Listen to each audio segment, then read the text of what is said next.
are Kevin Mahoney from the law firm of Kriegler & Kriegler, Michael Roth with our firm, and my partner, L. Chris Stewart. We're here today to discuss the incident that occurred on March 26th on the Francis Scott Key Bridge.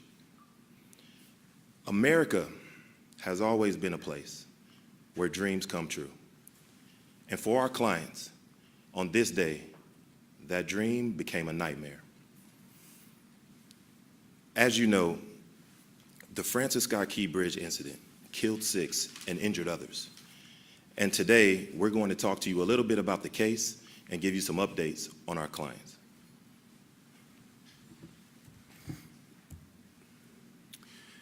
First, let me start by saying that the families are very happy and appreciative to the federal criminal investigation that was announced today by the FBI. We all know that the more eyes to investigate, the better, especially when you're dealing with corporate giants of an industry. The families are very happy with the investigation as it's been going so far. We've all seen the information that is starting to come out about the issues with the Dolly. Alejandro Fuentes, Jose Lopez, Julio Suarez, who we currently represent. They were living the American dream, fixing America's infrastructure, out there just filling potholes, not knowing it was going to be their last day on earth. They died while pursuing the American dream. But this was all preventable. That is why we've been brought in to investigate and find out what has happened and give these families a voice. Because the thing that's getting lost right now is the voice of the victims. These people's lives mattered. The effort that they put into their job every day, the things that they've lost. And speaking of loss, Grace Ocean has temporarily lost a ship. Baltimore has temporarily lost a bridge. But 6 families have permanently lost fathers, uncles, brothers, irreplaceable loved ones. And that's what's getting lost in this entire situation. And what has been so devastating to the families in this situation is the actions of the owner. 6 days, ladies and gentlemen. 6 days is what it took for Grace Ocean to go to federal court and file for protection. We're going to discuss in a second just how serious this is. Grace Ocean is relying on a 173-year-old archaic law to shield them. This law was used to protect the owner of the Titanic. That's how ridiculous this is. But as the bodies of our clients were still under the bridge, the owner of this boat was in court trying to protect their assets. That's the state of affairs that we're here for. And that's why this law is not only going to deprive the victims of justice, but the people in this city and the people in this state who have claims. Good afternoon, ladies and gentlemen. My name is Kevin Mahoney. I'm a partner at the law firm of Kriegler & Kriegler in New York, and we are honored to represent these families alongside the Stewart Law Firm. Ladies and gentlemen, as you just heard, the Limitation of Liability Act was passed 173 years ago in 1851. That's about 20 years before Thomas Edison invented the light bulb. And yet it is being invoked today, in this case in 2024, to not only attempt to limit, but eliminate compensation to these families. The Limitation of Liability Act of 1851 is unfair, it's unjust, and it serves no purpose. It rubs salt in the wounds of these family members who now must enter this claims process while they're still mourning their loved ones. Now, we are not afraid of the limitation. We will defeat it, but we shouldn't have to. And as we did in the last major maritime disaster in the United States, we must take this opportunity to call upon Congress to take action and repeal the Limitation of Liability Act of 1851 once and for all. Thank you. Any brief questions? Sadly, our clients are not ready to speak right now. As you can, of course, you can see that they're still mourning. There was a funeral just this past Friday, and the story of Julio Suarez is something that is going to be an epic tale in itself. He survived. He's the only survivor that went fully into the water, and he survived because his window was manual. He was able to roll down the window and escape. You can imagine how frightening that is. And then he was able to hang on to some drifting steel and survive. Any brief questions? We've heard mixed reactions from the state and others that the workers were notified prior, even verbally. Did you find that to be the case? No, and luckily we represent the only survivor. Where he was there, he can speak for himself. They absolutely got zero warning. He had no idea. He watched everybody go into the water. So, you know, they were not warned. They were actually sitting in their cars on break.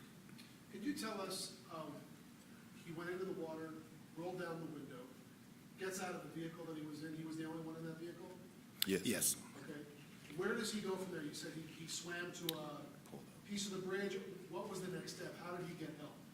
He was stranded on, I believe it was a rock or A piece of metal. a piece of metal that was floating by. But he's going to be speaking. We're just letting you know his story is amazing, but it has left him with severe mental and emotional pain and suffering, because also he lost family members in that. Some of the workers were related, including some of his family who perished. And he can't swim. He can't swim. Can't swim. So who got him out of the water? You mean ultimately how he got out? Yeah, how did he get out of the water? We want him to tell you this story. We want him to tell you his story, because his story is going to be very impactful immediately. Immediately. We don't want to step on it, but he fought for his life and he survived. And he was rescued by workers, but he's going to be speaking at some point. Danny with the Washington Post. How do you feel about the FBI's criminal investigation that was launched today, and do you want to see criminal charges? I mean, any type of investigation, additional eyes, like we said, is fantastic. We've had a lot of cases where the federal government getting involved to add a criminal investigation element has been very effective and very helpful. It leaves no stone unturned. So, of course, the government being involved and not leaving it just to the people that caused the tragedy, and, you know, it's a plus. So families are very happy about that right now. Are you in touch with the FBI? We have not heard from the FBI right now. Scott Gellman with WTOP. You mentioned there was no notice given. What's your understanding of what should have happened, if anything, in that moment for those workers to have been alerted? We'll learn more as the investigation is ongoing. We don't have any further information on that right now.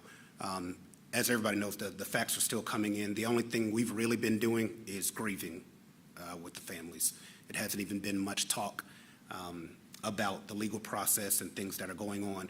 The only devastating conversation we had to have with them was informing them that the people responsible for this have already gone to court to stop their future cases. So imagine telling that to grieving families that while they're planning a funeral, the owner of the boat is in court trying to stop the city, state, and victims from filing claims. The city mayor of Baltimore also announced today that the city is taking proactive steps to Yes. address what happened. Are you involved in that process? But there's quite a few litigation pieces happening at the same time. Are you involved in that? No, we're not involved with the city piece, but all of the city, state, whoever else, businesses, whoever else has been harmed, are all going to be fighting against the owners of this boat. And if they would like for our help, we'd love for them to reach out. We'd love to talk to them at any time. Yes?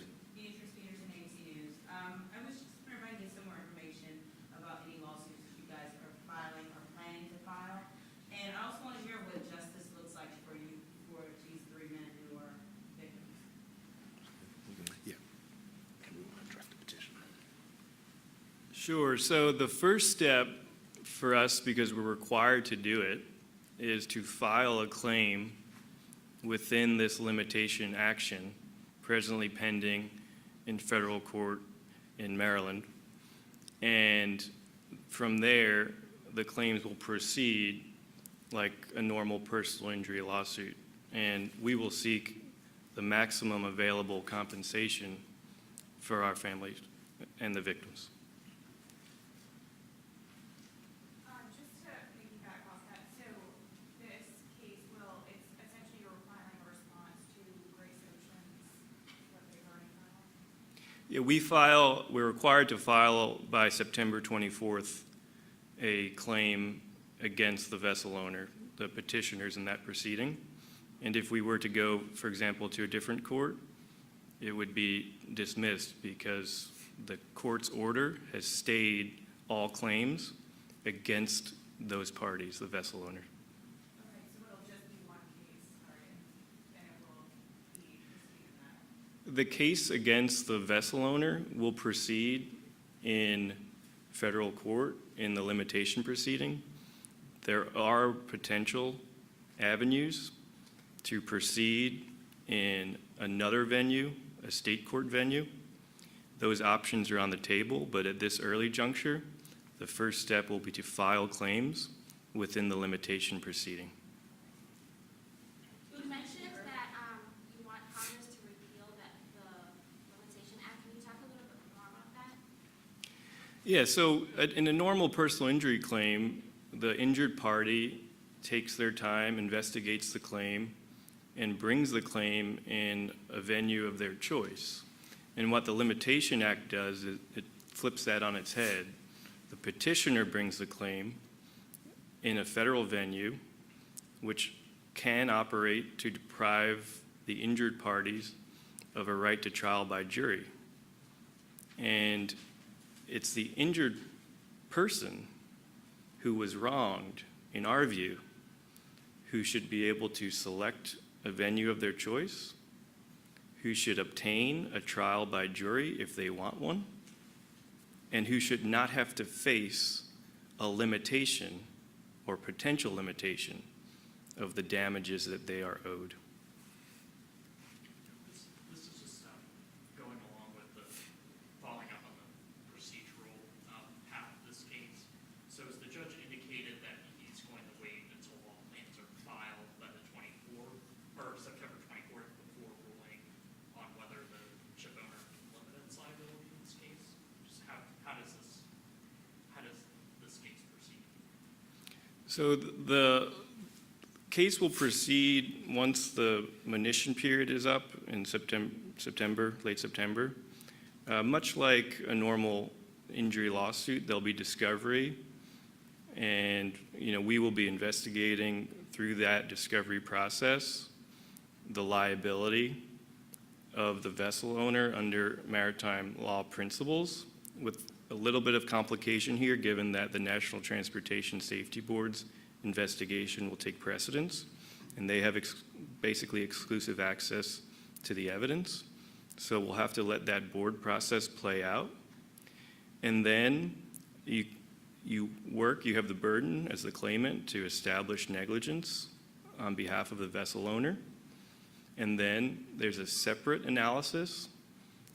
They can seek to limit their liability to the stipulated value of the vessel, with some caveats that we don't have to get into here, if they show that they lacked what's called privity or knowledge over those negligent acts. And this is a totally antiquated 173-year-old principle that existed when owners were so remotely connected to these vessels. and didn't have modern means of communicating with them. And the fact that it's being invoked today, it doesn't surprise me because the law is on the books, but it shouldn't be this way. We should not be dealing with this almost 200-year-old arcane process. Are your clients just looking to pursue legal action against the owner of the vessel, or are they also planning legal action against the construction company? We're going to be looking at every possible party involved in this situation. And in closing, just to address the very important question that was asked, what does justice look like? In every tragedy, we probably get that question, and the clients we represented in the Boeing crash and George Floyd and the many other cases that we've handled. What does justice look like? We don't know the answer, because what is the value of 6 lives that have been destroyed? There's no measure, there's no price you can put on it. We can ask for changes, we could pray that no other family faces something like this again, but there is no value we can set on it because it's priceless. But thank you all for coming.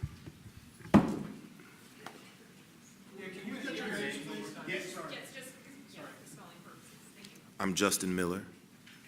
L. Chris Stewart. JUSTINMILLER. L. Chris Stewart. CHRISSTEWART.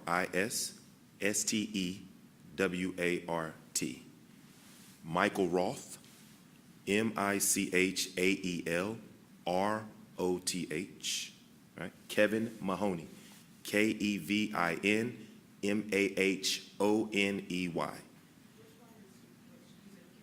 Kevin Mahoney's on the end.